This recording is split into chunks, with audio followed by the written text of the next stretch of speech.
Hello friends, स्वागत है आपका हमारे चैनल झारखंड स्टडी 99 पर। फ्रेंड्स, आज की इस वीडियो में कवर करेंगे पृथ्वी में जो वायुमंडल की परतें हैं इनसे संबंधित महत्वपूर्ण सवालों को कवर करेंगे। तो फ्रेंड्स, जैसा कि आपको पता है कि हमारे पृथ्वी पर जो है वायुमंडल पर कुल 5 परत पाए जाते हैं। और ये जो 5 परत है फ्रेंड्स, जैसे कि आपका क्षोभ मंडल है, इसके बाद है स्ट्रेटोस्फीयर यानी समताप मंडल, इसके बाद हमारा तीसरा मंडल है मेसोस्फीयर जिसे मध्य मंडल कहते हैं, चौथा है आयोनोस्फीयर यानी जिसे आयन मंडल कहते हैं, और हमारा अंतिम में यानी 5वां जो है बाह्य मंडल जिसे एक्सोस्फीयर कहते हैं। तो फ्रेंड्स, इन सारे मंडलों को बारी बारी से कवर करने के बाद जो है इसके बाद हम लोग जी के क्वेश्चन यानी हमारा जो वन लाइनर स्टैटिक जी के इसे कवर करेंगे। तो चलिए शुरू करते हैं आज की इस क्लास को। और आज की इस क्लास में जो हमारा पहला मंडल है आपका, जिसे हम लोग कवर करेंगे पहले, क्षोभ मंडल जिसे ट्रोपोस्फीयर कहते हैं। क्षोभ मंडल को अंग्रेजी में क्या कहते हैं फ्रेंड्स? आपके एग्जाम पर जो है क्षोभ मंडल भी रहेंगे लिखा हुआ और ट्रोपोस्फीयर भी रहेंगे, तो आपको दोनों जो है पॉइंट को याद कर लेना है, हिंदी इंग्लिश दोनों को। तो क्षोभ मंडल, तो चलिए पढ़ते हैं क्षोभ मंडल के बारे में। क्षोभ मंडल यह वायुमंडल का सबसे नीचे वाली परत है। वायुमंडल का सबसे नीचे वाली परत क्या है? तो क्षोभ मंडल है। इसकी ऊंचाई सतह से लगभग 18 किलोमीटर है, यानी हमारा जो यह पृथ्वी का सतह है और इससे जो है 18 किलोमीटर की ऊंचाई तक जो है क्षोभ मंडल का विस्तार है। तो आपको ये पॉइंट को याद रखना है। क्षोभ मंडल की जो ऊंचाई है वायुमंडल पे हमारा, तो लगभग कितनी सतह से कितने किलोमीटर की ऊंचाई तक है? तो 18 किलोमीटर की ऊंचाई तक है। दूसरा पॉइंट है, इसकी ऊंचाई ध्रुवों पर 8 किलोमीटर तथा विषुवत रेखा पर लगभग 18 किलोमीटर होती है। और इसकी जो ऊंचाई होती है क्षोभ मंडल की ऊंचाई, ट्रोपोस्फीयर की ऊंचाई ध्रुव पर जो है 8 किलोमीटर तथा विषुवत रेखा पर लगभग 18 किलोमीटर होती है। क्षोभ मंडल में तापमान की गिरावट की दर प्रति 165 मीटर की ऊंचाई पर 1 डिग्री सेल्सियस अथवा 1 किलोमीटर की ऊंचाई पर 6.4% होती है। अगर फ्रेंड्स हम क्षोभ मंडल पर अगर तापमान गिरावट की बात करें तो 165 मीटर प्रति दर के हिसाब से जो हमें 1 डिग्री सेल्सियस की जो है कमी मालूम होगी, तापमान पर गिरावट होगा। अगर हम 165 मीटर की ऊंचाई पर जाएंगे तो 1 डिग्री सेल्सियस जो हमारा तापमान जो है घट जाएंगे। जैसे कि अगर मान लीजिए हमारा यहाँ पर भी सतह पर 40 डिग्री सेल्सियस का तापमान है, तो हम जैसे 165 मीटर की ऊंचाई पर जाएंगे यानी क्षोभ मंडल पर, तो हमें 1 डिग्री सेल्सियस की कमी देखने को मिलेंगे। नेक्स्ट पॉइंट है कि सभी मुख्य वायुमंडलीय घटनाएं जैसे बादल, आंधी एवं वर्षा इसी मंडल में होती है। तो मौसमी घटनाएं कहाँ पर होती है? तो क्षोभ मंडल पर होती है। आपको ये याद रखना है। मौसमी घटनाएं, इसके बाद बादल, आंधी और वर्षा, ये सभी किस मंडल के भाग हैं? तो आपका क्षोभ मंडल के भाग हैं। इस मंडल को संवहन मंडल भी कहते हैं। संवहन मंडल किसे कहते हैं? तो क्षोभ मंडल को संवहन मंडल भी कहते हैं, क्योंकि संवहन धाराएं इसी जो है मंडल की सीमा तक सीमित होती है। इस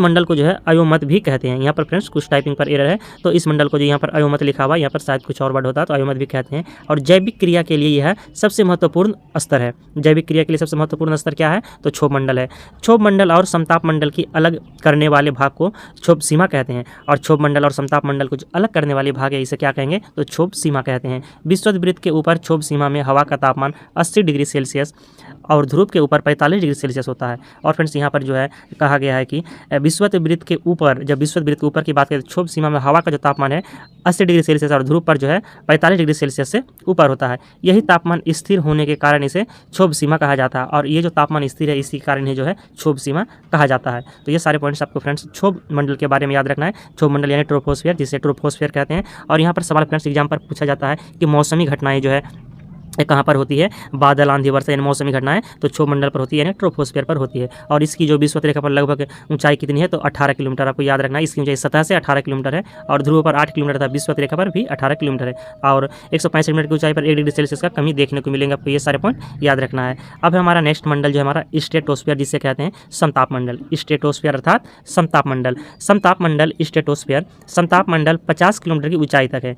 और यहाँ पर क्षोभ मंडल हमारा क्या हो गया? 18 किलोमीटर की ऊंचाई तक। और हमारा ये जो है समताप मंडल, इसकी ऊंचाई जो है 50 किलोमीटर की ऊंचाई तक है। समताप मंडल की मोटाई ध्रुवों पर सबसे अधिक होती है, और समताप मंडल की ऊंचाई जो है सर्वाधिक कहाँ पर होती है? ध्रुवों पर। कभी कभी विषुवत रेखा पर इसका लोप हो जाता है, और विषुवत रेखा पर जो इसका कभी कभी समताप मंडल का स्ट्रेटोस्फीयर का लोप हो जाता है। इसमें मौसमी घटनाएं जैसे आंधी, बादलों की गरज, बिजली कड़क, धूलकण एवं जलवाष्प आदि कुछ नहीं होती। मंडल में वायुयान उड़ाने की आदर्श दशा पाई जाती है। यानी फ्रेंड्स, आपके एग्जाम पर सवाल आए कि किस मंडल पर जो है वायुयान उड़ाने की आदर्श दशा पाई जाती है? तो स्ट्रेटोस्फीयर पर पाई जाती है, यानी समताप मंडल पर पाई जाती है, स्ट्रेटोस्फीयर पर। और आगे है हमारा पॉइंट कि कभी कभी इस मंडल में विशेष प्रकार के मेघों का निर्माण होता है, जिन्हें क्या कहेंगे? तो मूलाभ मेघ कहेंगे। यहाँ पर फ्रेंड्स मूलाभ होगा, आपको याद रखना है, मूलाभ मेघ। मूलाभ मेघ यानी मदर ऑफ पेरी क्लाउड कहते हैं।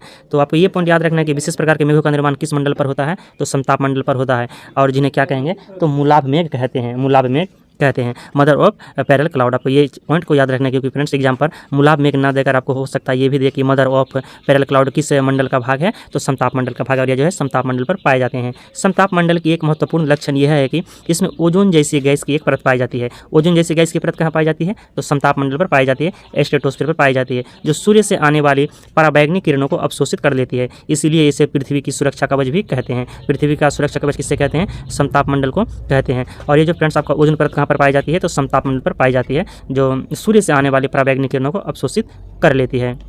नेक्स्ट पॉइंट है हमारा कि ओजोन परत को नष्ट करने वाली गैस CFC, जिसे क्लोरोफ्लोरोकार्बन कहते हैं, जो एयर कंडीशनर यानी रेफ्रिजरेटर आदि से जो है इसका निर्माण होता है, यानी रेफ्रिजरेटर आदि से एयर कंडीशनर से जो है CFC गैस निकलती है।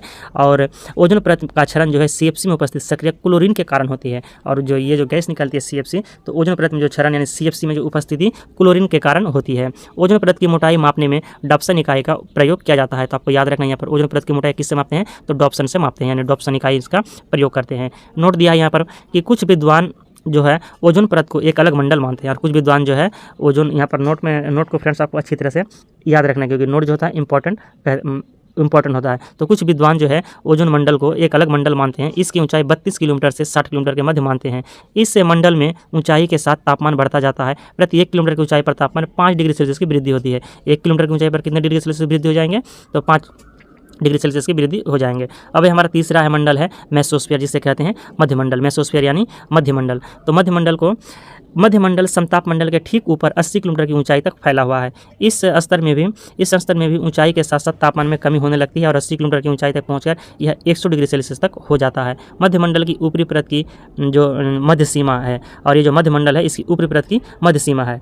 चौथा है हमारा आयन मंडल। तो आयन मंडल को क्या कहते हैं, आयनोस्फीयर कहते हैं। आयन मंडल को आयोनोस्फीयर कहते हैं। आयन मंडल जो है मध्य मंडल के ऊपर 80 किलोमीटर से 400 किलोमीटर के बीच स्थित है। इसमें विद्युत आवेशित कण पाए जाते हैं। विद्युत आवेशित कण कहाँ पाए जाते हैं, तो आयन मंडल पर पाए जाते हैं, जिन्हें आयन कहते हैं, तथा इसीलिए इसे आयन मंडल के नाम से जाना जाता है।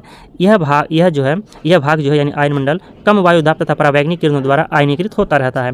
आयन मंडल में ऊंचाई बढ़ने के साथ तापमान में वृद्धि शुरू हो जाती है, और जैसे हम आयन मंडल पर जो है ऊंचाई पर वृद्धि करेंगे तो वहाँ पर तापमान में वृद्धि शुरू होने लग जाते हैं। इस मंडल में सबसे नीचे स्थित डी लेयर से लॉन्ग रेडियो वेव्स एवं EV और FF परतों से शॉर्ट रेडियो वेव परिवर्तित होती है, जिसके फलस्वरूप पृथ्वी पर रेडियो, टेलीविजन, टेलीफोन एवं रडार आदि की सुविधा प्राप्त होती है, और संचार उपग्रह इसी मंडल में अवस्थित होते हैं। इंपॉर्टेंट पॉइंट्स है यहाँ पर कि संचार उपग्रह किस मंडल पर अवस्थित होते हैं, तो आयन मंडल पर अवस्थित होते हैं। अब है हमारा बाह्य मंडल, जिसे बाह्य मंडल यानी बहिर्मंडल के नाम से भी जाना जाता है, एक्सोस्फीयर। एक्सोस्फीयर को आपको याद रखना, क्या कहेंगे, बहिर्मंडल भी कहेंगे या तो बाह्य मंडल कहेंगे। आयन मंडल से ऊपर के भाग को बाह्य मंडल कहा जाता है, यानी एक्सोस्फीयर कहा जाता है। आयन मंडल से ऊपर के भाग को बाह्य मंडल कहा जाता है। इसकी कोई ऊपरी सीमा निर्धारित नहीं है। इस मंडल में हाइड्रोजन एवं हीलियम गैस की प्रधानता होती है। इस मंडल की महत्वपूर्ण विशेषता, इसमें ऑरोरा ऑस्ट्रेलिस एवं ऑरोरा बोरिवालिस की होने वाली घटनाएं। ऑरोरा का शाब्दिक अर्थ होता है प्रातःकाल यानी डाउन, जबकि बोरियालिस तथा ऑस्ट्रेलिस का अर्थ क्रमशः उत्तरी एवं दक्षिणी होता है। इसी कारण इन्हें उत्तरी ध्रुवीय प्रकाश ऑरोरा बोरियालिस एवं दक्षिणी ध्रुवीय प्रकाश ऑरोरा ऑस्ट्रेलिस कहा जाता है। तो आपको ये पॉइंट को भी याद रखने हैं। नेक्स्ट है हमारा कि वास्तव में ऑरोरा ब्रह्मांड चमकते प्रकाश के होते हैं। एक प्रकाश होते हैं जिनका निर्माण चुंबकीय तूफान के कारण सूर्य की सतह से विसर्जित इलेक्ट्रॉन तरंग के कारण होता है। और इसका जो निर्माण होता है ना ऑरोरा बोरियालिस का, तो ये जो है ना चमकते प्रकाश होते हैं ब्रह्मांड का, जिनका निर्माण चुंबकीय तूफान के कारण सूर्य की सतह से विसर्जित इलेक्ट्रॉन तरंग के कारण होता है। ऑरोरा ध्रुवीय आकाश में लटके विचित्र बहुरंगी आतिशबाजी की तरह दिखाई पड़ते हैं। ये प्रायः आधी रात के समय दृष्टिगत होते हैं। एक्सोस्फीयर में हवा बहुत पतली होती है, जिससे यह परत बनती है। विभिन्न परिभाषाओं के अनुसार पृथ्वी की सतह से, यहाँ पर जो पृथ्वी की सतह से 100,000 किलोमीटर और 190,000 किलोमीटर के बीच में एक्सोस्फीयर का शीर्ष गिरता है। अब है हमारा एक मंडल और भी देखने को मिलता है फ्रेंड्स, आयोनोस्फीयर। तो इससे संबंधित कुछ पॉइंट है, देख लेते हैं। तो आयोनोस्फीयर जो है यह अन्य परतों की तरह आयोनोस्फीयर एक अलग परत नहीं है। ये जो है आयोनोस्फीयर कोई अलग परत नहीं है। आयोनोस्फीयर मेसोस्फीयर और थर्मोस्फीयर के कुछ हिस्सों में मौजूद है। आयोनोस्फीयर जो है आपका मेसोस्फीयर और थर्मोस्फीयर के कुछ हिस्सों में मौजूद होते हैं। इस परत में सूर्य से निकलने वाली उच्च ऊर्जा विकिरण इलेक्ट्रॉनों को दस्तक देती है और उन्हें उनके मूल परमाणु से खो देती है। इस प्रकार विद्युत आवेशित अणुओं परमाणुओं को आयन कहा जाता है, जिससे आयनोस्फीयर अपना नाम और विशेष गुण प्रदान करता है। तो अब जो है फ्रेंड्स वायुमंडल की परतें हम लोग तो पढ़ चुके हैं कि अब इससे जो है फ्रेंड्स आपका स्टैटिक जीके यानी ऑनलाइन सवाल है। चलिए अब इसे सॉल्व कर लेते हैं और आशा करते हैं आप सारे सवालों को जो है आसानी से सॉल्व करेंगे, क्योंकि हम लोगों ने थ्योरी क्लास को कवर कर चुके हैं और इसको जो विश्लेषण से देख लें तो हमारे आंसर भी सही होंगे। तो पृथ्वी पर वायुमंडल से संबंधित जो है हमारे परतें हैं 5 परतें थे। चलिए पढ़ते हैं। तो वायुमंडल में कितने परत होते हैं? तो पृथ्वी के वायुमंडल में कुल 5 परतें हैं। कितने परत हैं? तो 5 परतें हैं। और वायुमंडल के प्रमुख परतें कौन कौन सा है? तो वायुमंडल के आपके परतें हो गया 5 तो परतें हैं ही। तो क्या क्या है? तो एक हो गया आपके क्षोभ मंडल, समताप मंडल, मध्य मंडल, आयन मंडल और बाह्य मंडल, जिसे एक्सोस्फीयर कहते हैं। तो पृथ्वी के 5 परत क्या क्या हो गए? तो क्षोभ मंडल, समताप मंडल, मध्य मंडल, आयन मंडल और बाह्य मंडल या बहिर्मंडल, जिसे एक्सोस्फीयर भी कहते हैं। वायुमंडल का सर्वाधिक अस्थायी तत्व कौन सा है? तो वायुमंडल का सर्वाधिक जो अस्थायी तत्व है वो है आपके नाइट्रोजन, ऑक्सीजन, कार्बन डाइऑक्साइड और जलवाष्प है। वायुमंडल की कौन सी परत ओजोन से संबंध है? तो ओजोन परत पृथ्वी के समताप मंडल यानी स्ट्रेटोस्फीयर में पाया जाता है, जो पृथ्वी की सतह से लगभग 10 से 50 किलोमीटर तक दूरी पर पाई जाती है। ओजोन परत कहाँ पर पाए जाएंगे? 10 से 50 किलोमीटर की दूरी पर, और ये जो है समताप मंडल का भाग है। नेक्स्ट सवाल है हमारा कि वायुमंडल की सबसे बड़ी परत कौन सी है? वायुमंडल की सबसे बड़ी परत कौन सी है? तो बाह्य मंडल, जो वायुमंडल की सबसे बड़ी परत है। बाह्य मंडल यानी बहिर्मंडल या एक्सोस्फीयर, ये जो है आपका सबसे बड़ी परत है। तो फ्रेंड्स यहाँ पर हम लोगों का जो है वायुमंडल की परतें यहाँ पर कंप्लीट होता है। अगर आपको वीडियो पसंद आए फ्रेंड्स तो लाइक शेयर सब्सक्राइब जरूर कीजिएगा। और फ्रेंड्स आप कमेंट करके जरूर बताइए कि आपके जो है 5 परत के नाम क्या क्या। वायुमंडल की जो 5 परत है आप कमेंट बॉक्स में 5 परतों के नाम जो है बारिश सीरियल से 1 2 3 4 5 करके 5 परत के नाम कमेंट बॉक्स में जरूर बताइएगा। देखते हैं आप क्लास के अंत तक बने रहेंगे और आपको 5 परत जो है याद हुए हैं कि नहीं। तो आप कमेंट बॉक्स में 5 परत के नाम जरूर लिखिएगा। मिलते हैं नेक्स्ट वीडियो को लेकर नेक्स्ट टॉपिक में बहुत जल्द। जय हिंद।